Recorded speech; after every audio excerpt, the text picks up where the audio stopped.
Guys, today bigyan ko lang ng update doon sa last time na ginawa natin ng idea itong sa price action ni BTC. So as of now, yung price action niya nasa 55,800 territory. Ayan, as we can see. So today din guys, I'll share my perspective ulit. Ano yung naging update doon sa last trade natin. Papakita natin yan dito sa my trade history. As well as yung pinaka-setups, ano yung bias ko today guys. No? So pag-uusapan natin yan dito sa video natin today. Pero bago tayo dito magsimula, kung hindi nyo pa na-like itong video na ito, please like this video first. Subscribe nyo yung YouTube channel natin, turn on the bell icon para ma-notify kayo dito sa mga updates natin na ginagawa sa ating YouTube channel guys. No? So ayun nga, meron tayong ginawang update video doon sa price action ni BTC. No? So nung nakaraang araw, ito is just a continuation update, no, para mabigay ko yung insights ko, as well as doon sa Telegram group natin. Pwede kayo mag-join din. Lalagay ko yung official link sa description ng video na ito para mapuntahan nyo. So mga questions ninyo, mga comments, binibigyan natin yan ng feedback dito guys sa ating YouTube channel. No? So ngayon, nandito tayo ngayon sa price action nitong si BTC. Ayan, naka-daily time frame tayo. So, as per checking, meron tayo ditong trades guys na ginawa ng nakaraang araw, no? So, nandito tayo sa province, wala tayo sa pinaka-setup natin. Kaya, I'll try my best to share my insights dito in this type of content, no? So, yun, punta muna tayo dito guys gamit yung cellphone natin. Check natin dito. We have some trades, buy and sell dito. Mga order history natin. I just exit my trades dito kay Dogs. So, nabili natin yan kahit papano ng medyo mababa. Ayan. So, last time, ito meron tayong trades kay BNB guys. So, pinakita ko ito during nung video natin na ginawa last few days ago. And na-hit yung TP guys na yan. As we can see, meron tayong 13 USDT profits. So, dito naman guys, we have, I think, BTC. Ito. So, na-hit yung setup na yun guys, no? Ayan. So, 56 yung pinaka-trigger. Ayan, fill price. Meron tayo ditong profits na 21.97 USDT. Yan yung mga trades natin. Nag-open tayo ng short positions. Ito yung pinaka-setup guys. Pwede nyo panoorin yung previous video natin. Ayan, open short natin. Tapos, close short. And profits natin 21.97 USDT guys, no? So yun, today bigay lang dito ng pinaka-update. So for BTC price action, andito lang siya sa range na yan, pero on my own perspective, it's a short term bearish pa rin yung trend guys, no? Daily time frame. Ayan, so multiple retest sa support area, high probability ng breakdown din yan yung isa sa tinitingnan ko dito guys, no?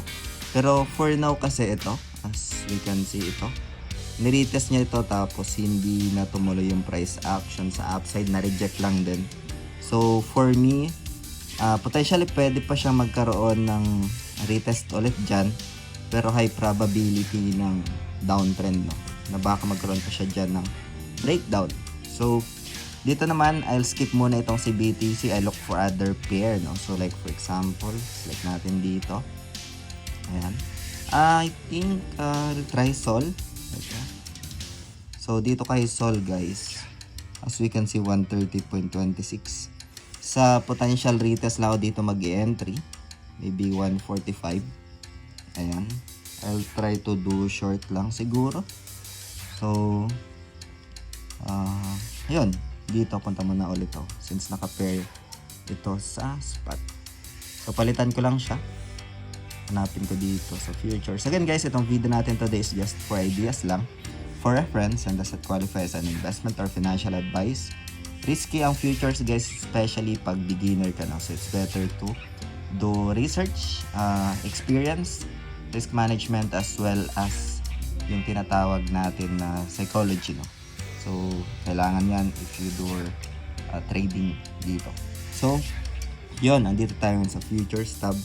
Check natin itong si Sol, no? Ito, piliin natin itong si Sol. Ayan. So dito guys, ayan, naka daily time frame. So maybe 145. Ayan, yung setups ko. So like retest, potential retest guys to. So 145. Ito is limit order lang guys, antayin natin siya na mag retest within that area. Yan. Tapos 20x, okay na yan. Gamit ako dito ng 23 USDT. Yan, 23 USDT ito. Tapos SL ko siguro dito is 155. Pwede siguro 150. Tapos pinaka TPS, take profit ko. So, dito sa TP ko is that 130. Yan. And I'll open short. So dito guys sa tingin ko, confirm ko lang. There's a high probability na pwede pa siya mag-retest, but then again, it's only a probability guys, no? And if ever man na matamaan yung pinaka setups natin na yun, around 145 territory, matitrigger yung setups na ito guys. Nandito pa siya sa holders dito. Meaning hindi pa siya open positions, no? So, yan, wala akong positions as of now. Zero. TP na yung BNB tapos yung BTC. So, yan guys. This is only my own opinion dito sa price action. I can see some multiple retest din dito kay Sol. Pero baka i-retest muna niya yung upside 145 territory before magkaroon ng pagbagsak. No? So, yun, we'll see. I'll keep you posted na lang guys dito sa ating YouTube channel. And gamit natin itong application ni OKX. Kahit cellphone is pwede nating i-navigate. No? So, yun, lalay ko na lang mga official link sa description ng video na ito para mapuntahan nyo. And that's it for today guys. Marami din dito mga campaigns. Pwede kayong pumunta. Yan, meron ditong 1 billion dogs campaign.